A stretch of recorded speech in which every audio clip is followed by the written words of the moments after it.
Even if you've never been to India, you can often spot an Indian home in seconds. Flat terraces, rooftop water tanks, and life happening up top. Then you notice the windows, metal grills for security, and those little sun and rain shades that keep rooms cooler and walls drier during the monsoon. Add balconies that double as clotheslines, patterned jaali screens that soften harsh light, and a gate that marks the boundary between street and home. Today we'll speedrun how homes are built in India and why they end up looking exactly like this. Familiar, practical, and deeply local.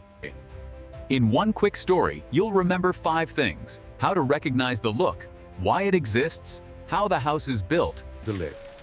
India is huge. Coast, desert, mountains, mega cities. So we'll focus on the common urban. Here's a memory trick. Think of a house like a person. Hat, jacket, and eyes. In India, the hat is often the roof terrace. Many roofs are flat, usable terraces. You'll often see a parapet, a tiny rooftop room. The jacket is the outer skin, plastered walls and paint, built to handle dust, heat, and heavy seasonal rain without falling apart. And the eyes are the windows. This is where India becomes instantly recognizable. Grills for security, plus shade and mesh for comfort. That little concrete eyebrow, the chajja, does 2 jobs at once. Blocks harsh sun and throws rain away from the wall. If you remember nothing else, remember this trio.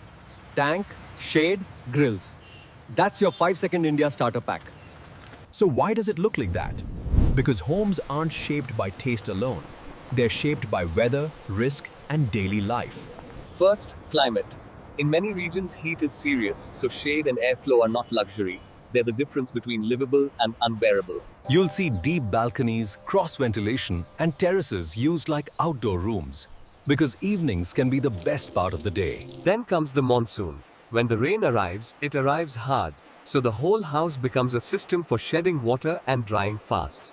That's why details like drip edges, sealants, and roof waterproofing matter. Small mistakes here turn into years of damp patches later. In everyday life, water is the enemy. Seepage, humidity, and hidden leaks. The battle is won at the base of the walls and the roof. And depending on where you are, seismic risk matters too. That's why reinforced concrete frames and proper detailing are taken seriously in many areas. Next, daily life. Many Indian homes prioritize privacy from the street, so the house often begins at a wall and a gate. Cooking is bold and aromatic, so ventilation matters. Windows, exhaust, and small design choices keep the home comfortable without trapping heat. Homes are flexible. A study becomes a guest room. A living room hosts a celebration. And space adapts. And that terrace isn't just a roof. It can be a garden, a workshop, a festival night space, an extra room under the open sky. Even the beautiful parts are practical. Jaali screens turn harsh sun into soft light, while still Homes are history you can live in. In India, that history is written in climate, density, and constant adaptation.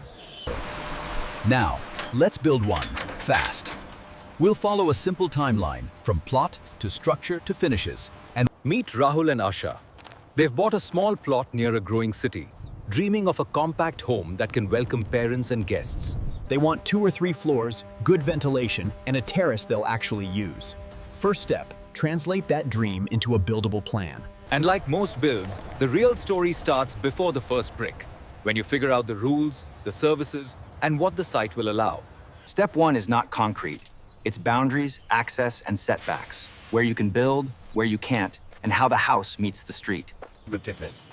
You also check services, water, sewer, power. If supply is unreliable, you plan storage and backup early. Rules vary by city, so the local architect and engineer become translators, turning regulations into a design that can actually get built. Once the plan is set, the site gets cleared, lines are marked, and the real physical work begins, downward, into the ground. Step 2, foundation. The goal is simple: transfer the building's weight safely into the soil and keep water from sneaking back in. Steel reinforcement goes in, formwork is set, and accuracy matters. A few centimeters here can echo through every floor above. Concrete is poured, compacted, and finished. This is the skeleton's first anchor point, quiet work that decides long-term stability. Here's a very Indian detail: the plinth, the raised base above ground level. It protects the home from rain splash, minor flooding, and damp. Drainage is part of the foundation story. If water pools near the wall, the house may look fine, but it will feel wet for years. When the base is right, the site suddenly looks like a future home. The footprint is set, and now the building can rise. Step 3. Structure. In many Indian towns and cities, the classic choice is an RCC frame, reinforced concrete columns and beams. Columns go up first, then beams connect them. It's a grid that carries the load. Strong, familiar, and suited to multi-story homes. Then comes the slab. This is why flat roofs are everywhere. A concrete slab naturally becomes a terrace once it's waterproofed. Concrete is poured across the slab, finished carefully, and cured. It's heavy work, and it's one of the biggest cost and quality moments. After the frame, walls are built in between, brick or block infill. They shape the rooms and help with heat and sound, but the frame carries the load. Stairs often rise alongside the frame, connecting floors as the structure grows. By now, the home's volume is visible from the street. And right on cue, a signature detail appears. The parapet wall around the terrace. Part safety, part privacy, part Indian rooftop identity. Once you've seen this pattern, concrete frame plus masonry infill, you start noticing it everywhere. It's the backbone of modern Indian housing. Step 4 is the envelope. Plastered walls that protect the masonry, smooth surfaces that accept paint, and layers that fight weather. Openings are where buildings leak and overheat, so details matter. Clean edges, proper sealing, and frames installed without gaps. This is the chajja moment, those small overhangs above windows. They're not just decorative, they're heat control and monsoon defense. Shade changes everything. A simple overhang can lower glare, reduce indoor heat, and make a room feel calmer without any technology. And sometimes the envelope becomes art. Jaali screens that filter light and keep air moving. Beauty that's also climate engineering. After plaster, paint seals and protects. Color choices vary wildly, but the logic stays the same. A tough outer skin that can take the season. In monsoon country, the envelope decides comfort. Do it well, and the house quietly stays dry. Do it poorly, and you chase stains forever. Step 5. The roof. Really, the terrace. Flat roofs only work when water has a clear path to drains every single time. Waterproofing is not optional. The edges, corners, and parapet joints are where leaks begin, so they get special attention. Drainage details are the quiet heroes. A good outlet and slope prevent standing water, and standing water is the beginning of every rooftop problem.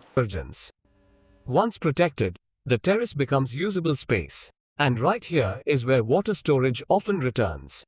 When waterproofing is done right, you don't think about the roof at all. That's the goal.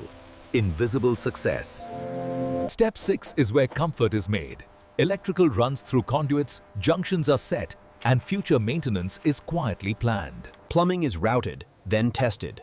A good pressure test now can save months of repair later, especially in multi-bathroom homes. Bathrooms are a critical zone. Waterproofing, slope to drain, and corner sealing decide whether the home stays fresh or grows damp. Then the visible transformation begins. Flooring goes in, grout seals gaps, and rooms start looking like rooms instead of a site. Paint, finishing, and small details change the feel instantly. A home becomes bright, calm, and ready for everyday life.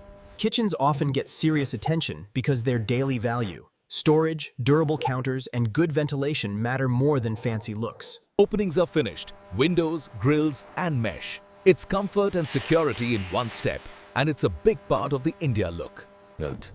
Two invisible heroes often appear. Water storage, sometimes an underground sump and an overhead tank, and sometimes backup power, like an inverter. Because real life is real life, and comfort is about resilience, not perfection. So if you understand the concrete frame, the shaded windows, and the waterproof terrace, you understand a huge slice of Indian housing. Stay. Now the question everyone asks, where does the money go? Usually the biggest chunk is the structure. Concrete, Formwork and labor can quietly dominate costs. It's not glamorous, but it's the skeleton. If it's wrong, everything above suffers. Next major cost, bathrooms and plumbing. The tiles you see are only the surface. The real battle is waterproofing and correct slopes. good fittings, clean pipe routing, and proper testing add cost now, but they reduce repairs later. Another big line item is openings, windows and doors, plus grills, mesh, and shading. It's comfort, security, and maintenance in one package. Better openings improve thermal comfort and keep rain out. But they require precision. and precision usually costs money. Kitchens and storage often come next.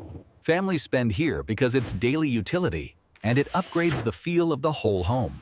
And the silent killer, terrace waterproofing and drainage details. A flat roof leak rarely leaks once. It keeps returning until fixed properly. If you want a simple budget lesson, structure, bathrooms, openings, and waterproofing are the places you don't want to gamble. Spend wisely there, and the home ages well. Spend poorly there, and the house becomes a permanent maintenance project. Now the fun part, 5 details that scream India. First, the rooftop terrace and the water tank. Part utility, part skyline signature. The terrace isn't just a roof. It's a place to dry, garden, meet, and breathe when the day cools down. Second, the chajja, the simple shade over a window. It's climate control and rain protection, done with one piece of concrete. Third, window grills. They signal security and airflow, and they create an entire design language of patterns across the street. They're functional, but also personal. Some are simple, some ornate, and you can read a neighborhood style through its grills. Fourth, the jaali screen. It turns harsh sunlight into gentle shade while still letting the building breathe. Fifth, the compound wall and gate. In many Indian homes, privacy begins at the boundary, long before you reach the front door.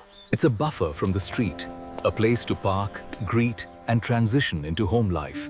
That boundary is part of the architecture. So if you remember only 5 visuals, tank, chajja, grills, jaali, gate, once you see them, you'll spot India anywhere. And what I love is how these details aren't random decorations. They're a response to real life. Quick recall test.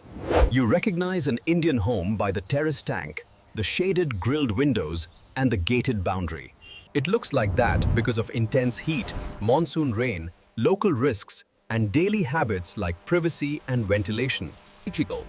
It's commonly built with a reinforced concrete frame, brick or block infill, and a flat slab roof that becomes a terrace. The money tends to go to the structure, bathrooms and plumbing, openings like windows and doors, and the waterproofing that keeps everything dry. And the iconic details are tank, chajja, grills, jaali, and gate.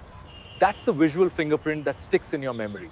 Next episode, we'll speed run another country. Tell me which one you want, city apartments, countryside homes, or both, and we'll build the story.